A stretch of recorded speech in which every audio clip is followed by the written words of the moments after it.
नमस्कार, स्वागत है आपका इंडिया न्यूज 28 में। ये बात करते हैं मध्य प्रदेश की कुछ खास खबरों की। रीवा सेमरिया विधानसभा क्षेत्र के स्थानीय नेताओं ने अभय मिश्रा के भ्रष्टाचार की खोल दी पोल। खबर मध्य प्रदेश के रीवा जिले के सेमरिया विधानसभा से है, जहां स्थानीय नेताओं ने अभय मिश्रा के भ्रष्टाचार की पोल खोलकर रख दी। भाजपा नेता, पूर्व मंडल अध्यक्ष एवं वर्तमान किसान मोर्चा के प्रदेश कार्य समिति के सदस्य जयराम अग्निहोत्री ने वर्तमान कांग्रेस नेता अभय मिश्रा पर निशाना साधते हुए हमला बोल दिया है। उन्होंने बताया कि जब अभय मिश्रा सिरमौर में जनपद अध्यक्ष थे तब वो 7 करोड़ रुपए की संपत्ति के मालिक थे, मगर जब विधायक बने तो 200 करोड़ के मालिक हुए।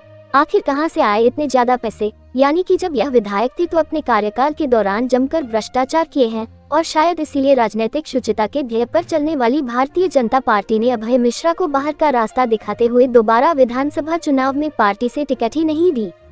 अभय मिश्रा के विधायक कार्यकाल के दौरान सेमरिया में गुंडाराज, भ्रष्टाचार, क्षेत्रीय जनता जनार्दन और पार्टी पदाधिकारियों कार्यकर्ताओं को अभद्र व अमर्यादित शब्दों से संबोधित कर अपमानित करना, झूठ फरेब का खेल खेलने तक ही सेमरिया सीमित था। अभय मिश्रा अपने कार्यकाल के जिन विकास कार्यों की बात कर रहे हैं, दरअसल वो विकास कार्य भारतीय जनता पार्टी की सरकार द्वारा किए गए विकास कार्य हैं, न कि अभय मिश्रा के। बल्कि नई विधानसभा बनने के कारण यदि अभय मिश्रा द्वारा किंचित मात्र भी प्रयास किया गया होता तो और भी विकास हो सकता था। अभय मिश्रा ने सेमरिया का विकास करने में कोई भी योगदान तो नहीं दिया, लेकिन जब मौका मिला है तो सेमरिया के विकास को रोकने में कोई भी कसर नहीं छोड़ी है, जिसका सीधा सा उदाहरण आप सबके सामने रख रहा हूँ कि बसामन मामा के पास टमस नदी पर नवनिर्मित जिस उन्नत पुल का श्रेय अभय मिश्रा लेना चाह रहे हैं, उसी पुल का निर्माण कार्य रुकवाने के लिए जिला पंचायत अध्यक्ष रहते हुए अभय मिश्रा ने पत्राचार के माध्यम से रुकवाने के लिए एनवी चोंटी का जोर लगाया, लेकिन उक्त पुल का निर्माण कार्य कराने के लिए प्रतिबद्ध वर्तमान विधायक केपी त्रिपाठी के प्रयासों के सामने अभय मिश्रा को नतमस्तक होना ही पड़ा। तब कहीं जाकर पुल का निर्माण शुरू हो सका और आज उन्नत पुल बनकर तैयार हो चुका है। इस प्रकार से स्पष्ट है कि अभय मिश्रा सरासर झूठ बोल रहे हैं। लेकिन अभय मिश्रा का काला साया सेमरिया क्षेत्र से हटने के बाद आज सेमरिया भविष्य की उज्जवल सोच रखने वाले जनसेवक वर्तमान विधायक केपी त्रिपाठी के हाथों सज रहा है, संवर रहा है, निखर रहा है और आज सेमरिया विधानसभा क्षेत्र में लगभग 1500 करोड़ रुपए से भी अधिक के विकास कार्य या तो प्रगति पर हैं या फिर स्वीकृत हो चुके हैं। रीवा संवाददाता मनोज तिवारी की रिपोर्ट। क्या नाम है आपका?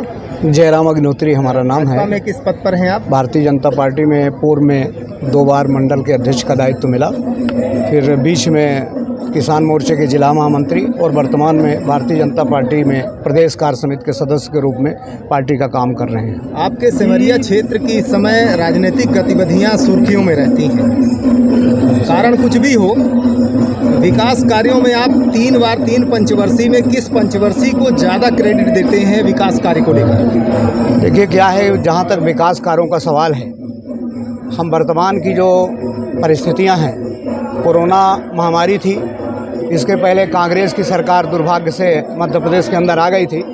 इसके बावजूद भी जिस प्रकार से तेज़ी से सेमरिया क्षेत्र के विकास के लिए काम हुए हैं, निश्चित तौर पर हम ये दावे के साथ कह सकते हैं कि जो लोगों की बुनियादी ज़रूरतें थी, पानी, बिजली, रोड, इस क्षेत्र में जितना काम इन 3-4 वर्षों के अंदर हुआ है, उतना काम आज़ादी के बाद किसी विधायक के कार्यकाल में नहीं हुआ है।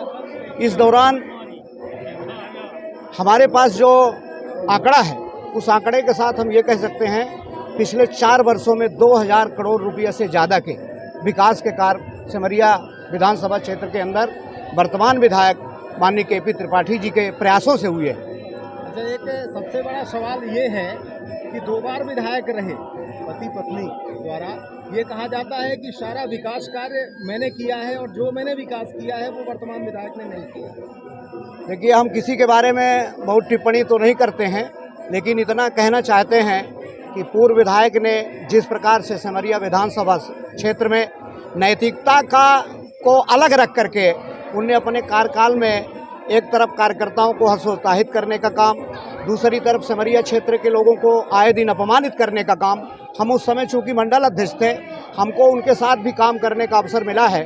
हम लोग कई जगह असहाय स्थिति में हो जाते थे जब वो वरिष्ठ कार्यकर्ताओं को अपमानित कर देते थे।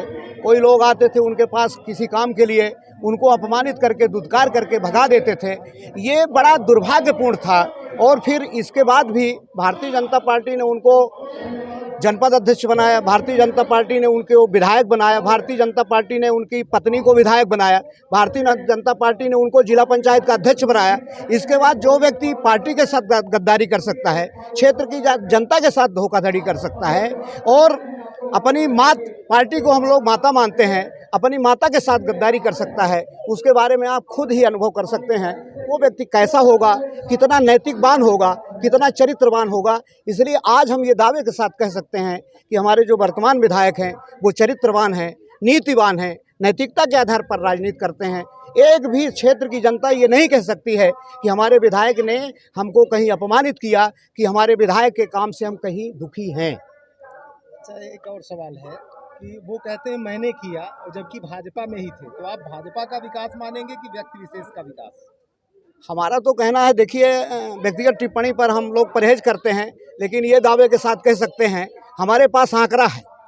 वो जब भारतीय जनता पार्टी में जनपद के अध्यक्ष हुए थे तो 7 करोड़ के व्यक्ति थे और आज वर्तमान में 200 करोड़ 300 करोड़ के व्यक्ति बने हैं। तो किस प्रकार से उनने चरित्र की राजनीति किया, शुचिता की राजनीति किया, ये पत्रकार लोग खुद अनुभव कर सकते हैं। हम तो ये दावे के साथ कह सकते हैं कि उनने अपने विधायक कार्यकाल में रहते हुए जितना बड़ा भ्रष्टाचार किया है तो रीवा जिला में किसी विधायक ने उतना भ्रष्टाचार नहीं किया है। इसलिए हम ये कहना चाहते हैं आप सब लोगों के माध्यम से कि निश्चित तौर पर वो राजनीतिक अपराधी हैं। आप कह रहे हैं कि उन्होंने स्वयं का विकास किया है। हाँ, बिल्कुल हम कह सकते हैं। फार्म हाउस उसका उदाहरण है। फार्म हाउस में बने हुए 10 करोड़ 15 करोड़ के जो स्ट्रक्चर हैं वो उसके उदाहरण हैं। एक विधायक को, एक जनपद अध्यक्ष को, एक जिला पंचायत अध्यक्ष को कितना वेतन मिलता है ये आप लोग पत्रकार हैं, आप लोग खुद महसूस कर सकते हैं। इसके बाद खरबों की प्रॉपर्टी जो खड़ी हुई दिखाई देती है तो भ्रष्टाचार की नहीं है तो कहाँ से आई है? जो 10 साल करते हैं, ठेकेदारी भी करना, ठेकेदारी व्यवसाय है, व्यवसाय में 10 गुना किसी को प्रॉफिट नहीं होता। आपका कहना है कि 10 साल वो विधायक के पद पे रहे सेमरिया विधानसभा, जो विकास कार्य के लिए पैसा है उन्होंने अपने विकास कार्य में लगा दिया। हमारे पास आंकड़ा है, आप लोग यदि चाहें तो हम आप लोगों को पूरा सूची दे सकते हैं। उनने अपने विधायक कार्यकाल में करीब 5 करोड़ रुपया से ज़्यादा की राशि अपने फार्म हाउस में लगाई है। फार्म हाउस का रोड हो, चाहे फार्म हाउस के लिए बिजली गई हो, चाहे वहाँ से तिघरा मार्ग गया हो, वो उनने भ्रष्टाचार की सारी सीमाएं लांघी हैं। उन्हें भ्रष्टाचार किया है, सरकारी भूमि में अतिक्रमण किया है, जो एक जनप्रतिनिधि के लिए कलंकित करने वाला है। आपका कहना है जो उनके पास आज के डेट में पैसा है वो सेमरिया क्षेत्र के विकास का पैसा है? बिल्कुल, वो सेमरिया क्षेत्र के जनता जनार्दन का पैसा है। जो पैसा सेमरिया क्षेत्र के लिए आया था उस पैसे को उनने अपने कार्यकाल में कमीशन के रूप में गलत ढंग से अर्जित करके ये अनैतिक संपत्ति अर्जित किया है। दयानंद तिवारी, पूर्व मंडल अध्यक्ष बनकोइया, वर्तमान में रीवा विधानसभा सेमरिया विधानसभा के संयोजक और जिला कार्य समिति सदस्य। आप ही बताइए, मतलब विकास को लेकर के आपके सेमरिया विधानसभा में जो विकास हुआ तो भाजपा के विधायक के रहते हो कि किसी और? सेमरिया का जो विकास हुआ वो भारतीय जनता पार्टी जब से आई, यानी ये तीसरी पंचवर्षीय है, तब से सेमरिया के विकास में चांद लगा है। पहले विकास के नाम पर केवल हैंडपंप और ये खसरा खतौनी का काम करते थे विधायक लोग, तो वो मानते थे गांव वाले कि बहुत बड़ा काम हो गया। पहले विधायक कौन थे? पहले राम लखन शर्मा जी थे, राजमंड पटेल जी थे। एक बार राजमंड पटेल हुए, फिर राम लखन शर्मा हुए, फिर राजमंड पटेल हुए, फिर राम लखन शर्मा हुए। किस पार्टी से? राजमंड जी कांग्रेस से थे और राम लखन जी कम्युनिस्ट पार्टी से थे। तो उसके बाद कौन विधायक? उसके बाद फिर अभय कुमार मिश्रा आए। अभय मिश्रा किस पार्टी से है? भारतीय जनता पार्टी के थे। उन्होंने क्या काम किया? उन्होंने सेमरिया में विधायक बने तो जो सरकार की भारतीय जनता पार्टी की जो रीत नीति के अनुसार जो विधायकों को फंड दिया जाता था उसके हिसाब से उन्होंने काम किया। वो काम उनका व्यक्तिगत का नहीं, वो भारतीय जनता पार्टी ने काम किया है। वो एक माध्यम होते हैं विधायक सांसद। तो भाजपा का काम था जी, है ना। और वर्तमान में क्या हालत है? वर्तमान में अभी हम दावे के साथ कह सकते हैं कि रीवा में 8 विधानसभा है, तो आप उनका लेखा जोखा ले लें। हमारे यहाँ 1200 करोड़ के काम अभी मंजूर हुए अभी एक 3 महीने के अंदर, जिसमें से 326 करोड़ रुपए केवल बाणसागर से नल जल से पानी लेने की स्कीम आई है। और इसके अलावा 178 गांवों में ये वाटर उसे पानी खेतों के जहाँ पानी नहीं पहुँच रहा है तो खेतों में पानी पहुँचाने के लिए उसमें से 158 करोड़ रुपए आया है, जिसको हम उससे पाइपलाइन के द्वारा, लिफ्ट इरिगेशन के द्वारा पानी देने का काम करें। कोई भी सिमरिया विधानसभा में कोई गांव न रहेगा जिससे जिस गांव में हर खेत को पानी न मिले। अभय मिश्रा जी जो आपके विधायक थे, आप उनके कार्यकाल में मंडल अध्यक्ष जी, वो अभी जिला पंचायत अध्यक्ष जी। रहे। उनका कहना था कि जिला पंचायत अध्यक्ष पद में रहते हुए सर्वाधिक राशि उन्होंने यहाँ पंचायतों को विकास काम के लिए। ऐसा कोई काम नहीं दिखता। जब जिला पंचायत थे, जब वो विधायक थे तो 2 पुलिया दिख रही हैं कि बथरा की पुलिया बनी तो दिख रही कि विधायक थे, राजेंद्र शुक्ला जी ने उसका उद्घाटन किया, सरकार से पैसा मिला, लेकिन कोई बड़ा काम नहीं दिखता कि उन्होंने पैसा दिया हो, कोई पुल बनी हो, कोई बड़ी रोड बनी हो, किसी व्यक्तिगत अपने चहेते सरपंचों को, ठेकेदारों को दिए हैं, लेकिन वो बड़ा काम फ्रंट में नहीं दिखता। जयराम जी को